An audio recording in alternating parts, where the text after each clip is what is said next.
bulan.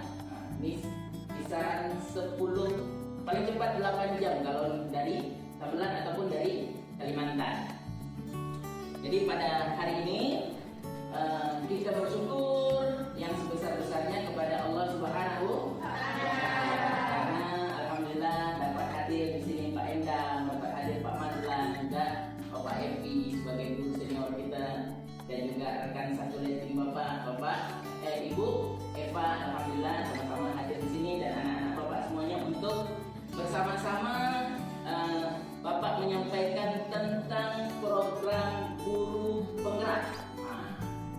Guru penggerak angkatan 11 Kabupaten Bintan, Provinsi Kepulauan Riau. Jadi di dalam guru penggerak ini yang disampaikan itu adalah sesuai modul yang akan Bapak sampaikan. Saya sampaikan kepada Bapak Ibu dan anak-anak Bapak semuanya, itu masalah disiplin positif. Jadi di kurikulum Merdeka itu ada yang namanya disiplin positif di sekolah, baik itu antara guru dengan warga sekolah, kepala sekolah, guru, rekan-rekan, anak-anak. Jadi di sini ini tahu tak gambar siapa nih? Bukan Soekarno. Ini namanya Bapak Pendidikan. Dia Hajar Dewantara. Ini yang mencetus ing ngarso sung tulodo ing madio mangun karso tuturi handayani. Tahu artinya? Ing ngarso sung tulodo itu sebagai guru di depan itu memberikan teladan, bimbingan, gitu. Kemudian yang di tengah ing madio mangun karso itu memberikan semangat. Jadi Bapak Ibu guru memberikan semangat nih kepada anak-anak Bapak semuanya nih, untuk semangat belajar, semangat menuntut ilmu. Assalamualaikum. Assalamualaikum Bu. Terima kasih. Selamat datang Bu. Lanjut ya. Di Ing Madio Mangun Karso itu memberikan semangat. Dan yang terakhir Tut Buri Handayani, yang di belakang itu memberikan dorongan. Dorongan supaya murid-murid kita ini dapat menjadi murid-murid yang sukses dunia dan akhirat, sukses dengan cita-cita tertingginya. Bahkan nanti ada di sini calon-calon kepala desa ya. Kepala desanya yang lebih mantap nanti gantikan kepala desa yang sekarang ya. Ada yang mau jadi calon kepala desa? Bupati lah ya. Oke, lanjut. Di sini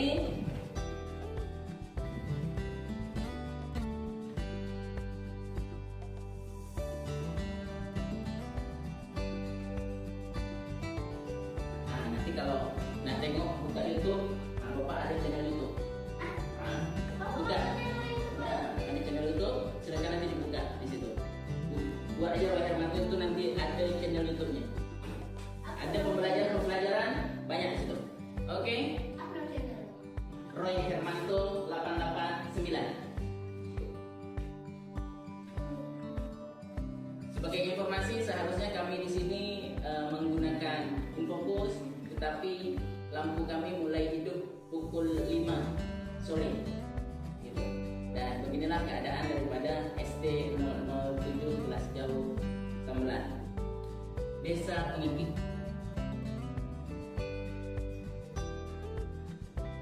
Ini murid-murid di Mentebung, kawan-kawan, anak-anak Bapak semuanya di Mentebung. Apa itu budaya positif? Bagaimana kita menciptakan budaya positif di sekolah? Lanjut ya.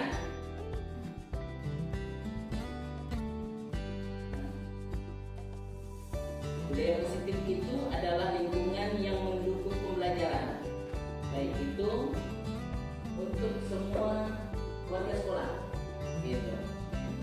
Ditandai dengan suasana yang aman, nyaman, bersih, indah. Jadi macam ini, tadi kan kita bersih-bersih dulu kan. Nah, untuk membuat suasana itu menjadi indah. Jadi kalau Bapak sebagai seorang pendidik dan anak-anak Bapak semuanya sebagai murid, kalau belajar itu dalam keadaan bersih, nyaman, sedap tak? Sedap. Kalau misalnya kotor sedap tak? Tak sedap. Jadi nanti kita buat yang namanya keyakinan kelas. Keyakinan kelas itu kesepakatan kelas. Siapa saja nanti yang bertugas untuk membersihkan kelas, untuk sekolah kita terlihat lebih indah, lebih nyaman, lebih mantap. Sesuai dengan nilai-nilai sosial. Lanjut ya. Ini untuk guru. Sebagai guru kita yang profesional itu mampu untuk menerapkan nilai tersebut tadi. Lanjut.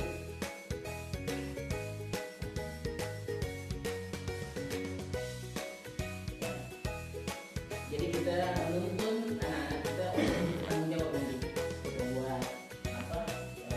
Keyakinan kelas, bagaimana kita atur untuk sekolah kita ini menjadi aman dan nyaman.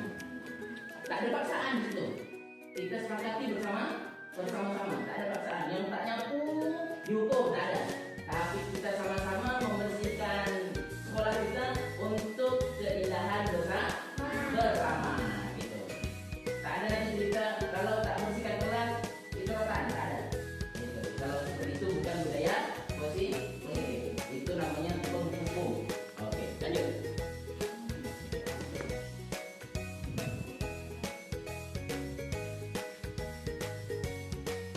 Kemudian yang selanjutnya ini ada motivasi perilaku manusia dalam disiplin positif untuk menghindari ketidaknyamanan atau hukuman.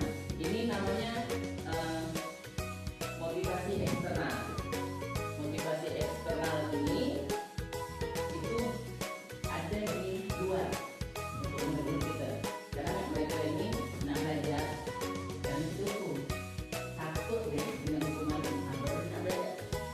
Kadang-kadang ada juga mereka ini tidak belajar karena kita tidak media belajar. Bapak kemudian tahu belajar. Tapi untuk motivasi eksternal bagi murid-murid kita ini bertahan sedikit. Kalau yang bertahannya lama itu ada motivasi internal.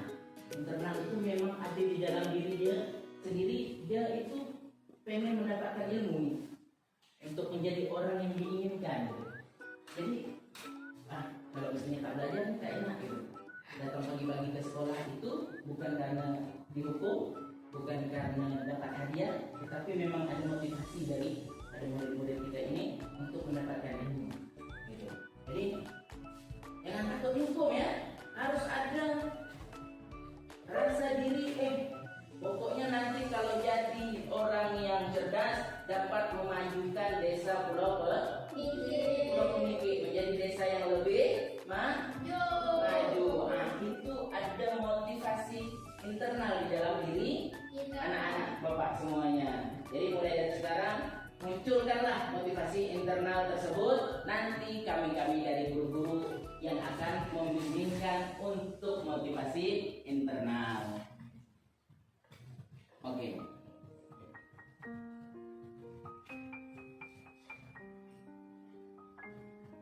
Kemudian yang kedua di Ki Hajar Dewantara ini sesuai dengan kurikulum PMM ini ada 5 posisi kontrol guru. Posisi kontrol guru ini, yang pertama sebagai penghukum. Yang kedua kita sebagai guru ini membuat murid sebagai teman. Kalau teman biasanya kita ajak ngobrol dan lain sebagainya. Kalau penghukum tidak jelas, yang itu yang tambah dengan jelas itu memang tak diinginkan. Kadang-kadang ada juga kita sebagai guru membuat murid merasa bersalah.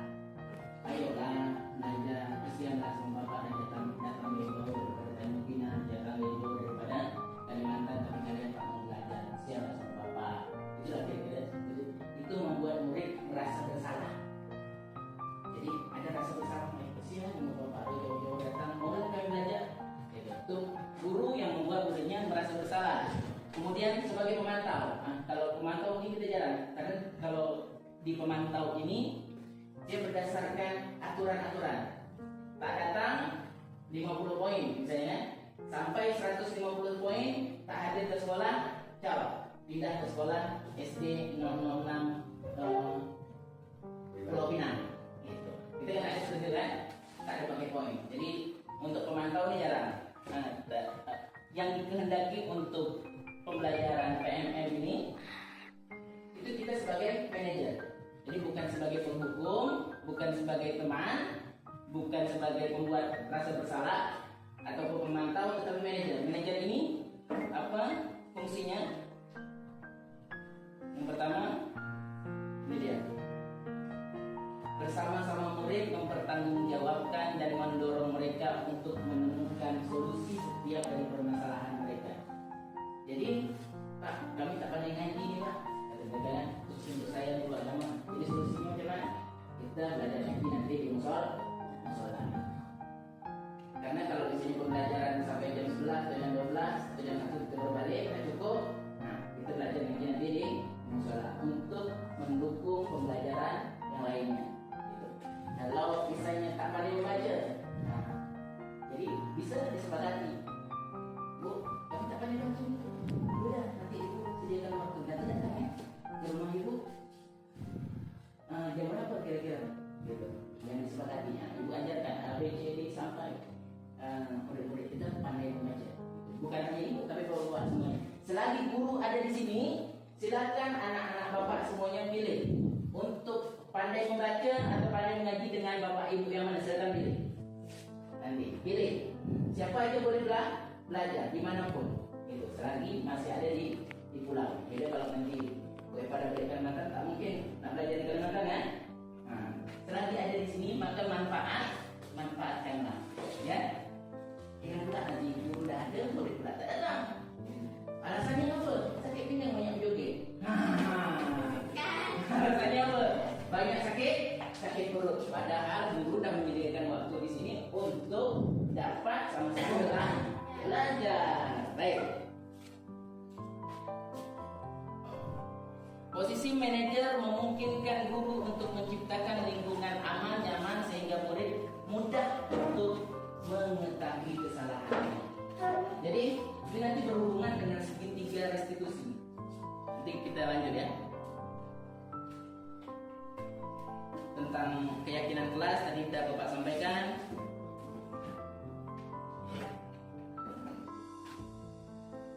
Nah ini dia. Segitiga restitusi. Guru berperan sebagai manajer menggunakan segitiga restitusi dalam menyelesaikan masalah. Jadi kalau di dalam teori ini, yang pertama kalau ada anak yang melakukan kesalahan itu, yang pertama kita harus menstabilkan identitasnya. Nanti saya pelajari itu dipanggil anak kita berbulan, dan kira-kira apa yang sudah membuat anak bapak menangis atau bermain atau mati dengan orang tua yang menangis kan? Foto sama-sama rangkul atau dengan bahasa yang baik kan? Jadi setelah itu mereka memilih Pak, mereka akan mengungkapkan sendiri apa kesalahan dia seperti memang menghadapi situasi yang seperti ini kita harus mengontrol betul-betul emosi kita sebagai seorang guru. Walaupun kadang-kadang itu merasa gitu ya. Nah, tapi kita harus kontrol. Karena ketika nanti murid itu melihat apa keadaan guru yang sedikit kurang kalau dikatakan, nah itu ada rasa ketakutan. Kalau tidak ada rasa ketakutan, dia sulit untuk menyampaikan kesalahan yang dia sudah lakukan. Jadi untuk kita supaya itu kita stabilkan identitasnya. Kalau ini Bapak paham apa yang kamu alami mungkin. Jadi untuk ini macam-macam. Dia kadang-kadang ada kurang kasih sayang dia kat rumahnya. Kemudian kadang-kadang ada juga yang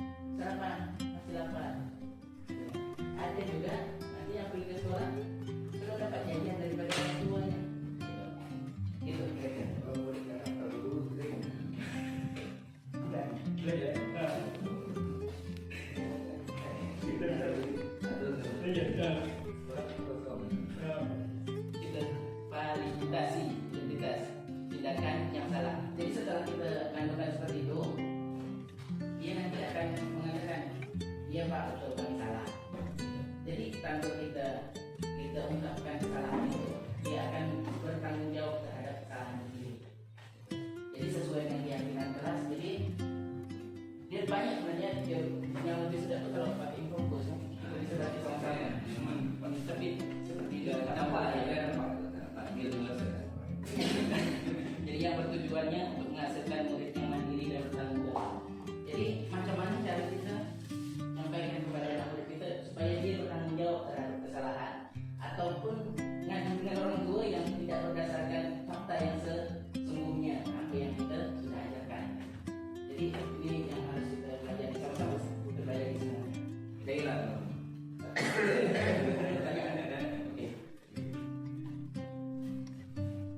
Alhamdulillah.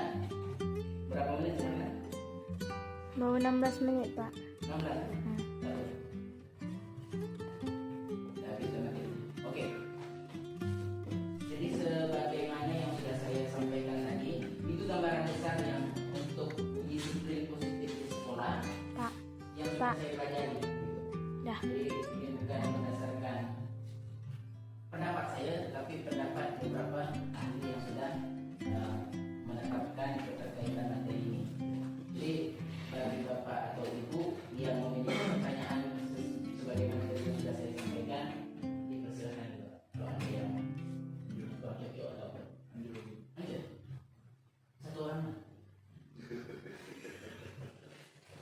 Kemudian, tanya. Atau Bu Erta tuh. Masalah anak ini ada kan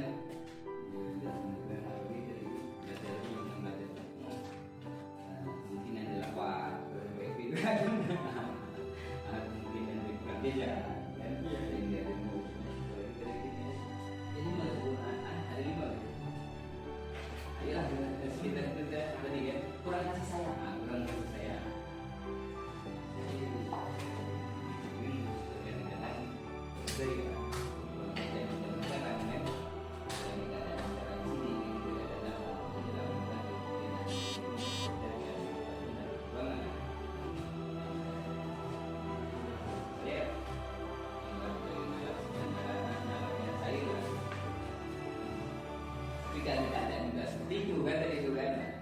Ya, kan kita berdasarkan teori ya, berdasarkan fakta beda lagi. Dia tadi bukan bangun untuk belajar, bukan dari itu kan untuk menangkap, untuk belajar. Baik, Pak Mas. Perlu tak saya tanggapi atau tak? Perlu kan? Seperti apa berarti menanggapi? Anak-anak kan posisi kan posisi ini kan kadang-kadang kita kan kalau posisi kan ada lah yang kita kurang mengejar. Iya, boleh tanya dong. Anak-anak bapak ada yang kurang ajar nggak? Kurang ajar.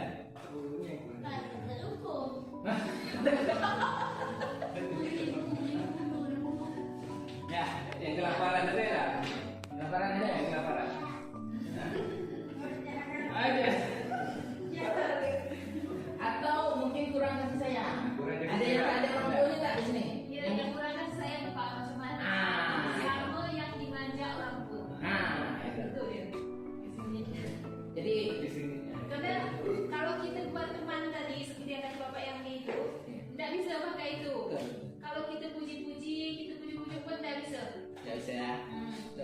Karena ada plus minus di antara teman. Kalau misalnya kita terlalu dekat dengan murid, nanti dia bahkan tidak menghargai lagi gurunya adalah gurunya. Gitu. Oh, udah biasa kok dengan Pak Mazlan. Main pula kepada Pak Mazlan pegang pula kali ya. Jadi ada ini Pak, bukan pertanyaan sebenarnya itu tadi yang ingin dari itu rasanya. Ya. Menteri rasa psikologi.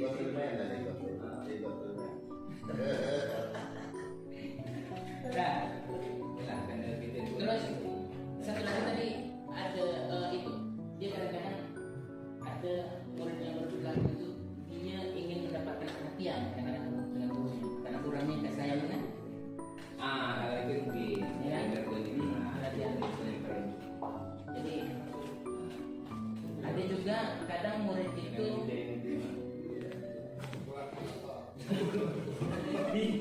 dia tidak mendapatkan kekuasaan. Jadi kadang-kadang ada murid yang degil nih. Jadi suka kelahi dan lain sebagainya. Dia merasa kalau misalnya dengan dia itu dia merasa wah aku nih cinta yang di sini, kepala di sini. Tak ada yang berani ngomong. Tapi alhamdulillah kita murid-murid kita aman-aman aja ya. Tak ada yang preman-preman kayak ini kan. Karena berapa orang cuma 2, 4, 6, 8, 10. ada 14 orang dan cuma 2 lokal. Itu pun ganti-ganti kami sebagai guru. Mudah-mudahan cepatlah berpisah menjadi SD 008. Amin. Oke, terima kasih tanggapan daripada Bapak Mazlan yang luar biasa.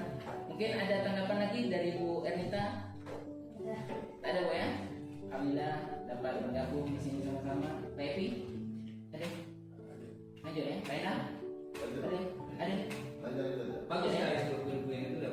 Udah ya? Oke.